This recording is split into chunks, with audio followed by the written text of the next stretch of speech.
sont devenus tellement imposants qu'on ne voit quasiment plus que ça. Ils ont changé la physionomie des bateaux. Je veux parler des foils, ces énormes appendices qui ressortent de chaque côté du bateau. Il y a 4 ans, lors de la précédente édition du Vendée Globe, 6 bateaux étaient équipés. Cette année, en 2020, ils sont 19, autrement dit, les 2/3 de la flotte. Sam, on parle aussi de moustaches, elles ont énormément poussé ces derniers temps. Elles mesurent combien, celles-ci? Ouais, ces foils-là dépassent plus que 3 mètres de chaque côté du bateau maintenant. Alors, toi, tu leur as donné un petit nom. Oui, je les ai nommés Orville et Wilbur. C'est les 2 albatros de Bernard et Bianca parce que je trouve que ça ressemble vachement à la forme d'une aile d'albatros. Et Orville et Wilbur, ils étaient aussi les frères Wright qui ont fait le premier vol motorisé dans l'histoire. Ça ressemble énormément à des ailes et on a presque l'impression que le bateau vole quand on navigue avec. Enfin, je parle de ce que j'ai vu, j'ai jamais essayé. Mais je pense qu'on va essayer. D'accord, donc on va voler. On va bombarder.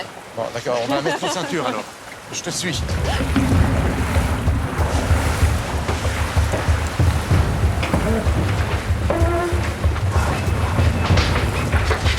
C'est parti.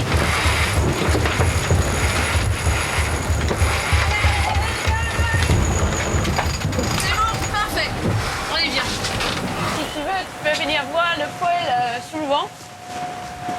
Bon, on sent bien comment que il pousse. le bateau, là, c'est incliné. Ça incline, ça chante un peu. On entend que... Ouais.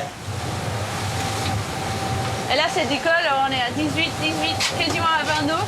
20 nœuds, donc ça fait 35 km/h.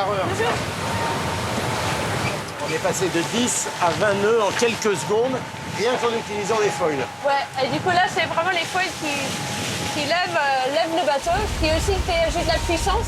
Et ils résistent, en fait, contre la force des voiles. Donc, c'est les foils qui poussent et les voiles qui poussent dans l'autre sens. Et les deux forces fait que le bateau, il avance. Là, avec ces foils, tu penses atteindre quelle vitesse? Donc là, je peux aller au moins jusqu'à 30 nœuds. Et là, c'est les limites. Mais après, on est limité aussi par l'état de la mer. Parce que bien sûr, on ne vole pas complètement. Donc on tape quand même dans les vagues. Et c'est ça qui nous limite en vitesse. On ne veut pas détruire nos bateaux avec ces impacts.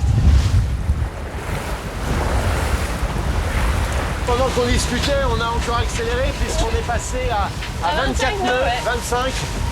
Donc 25 nœuds, c'est 45 km/h. Oui.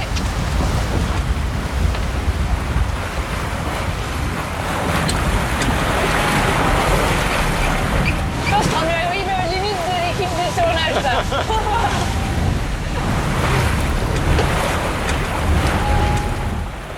Lorsque le bateau gîte, le foil sous le vent est immergé dans l'eau.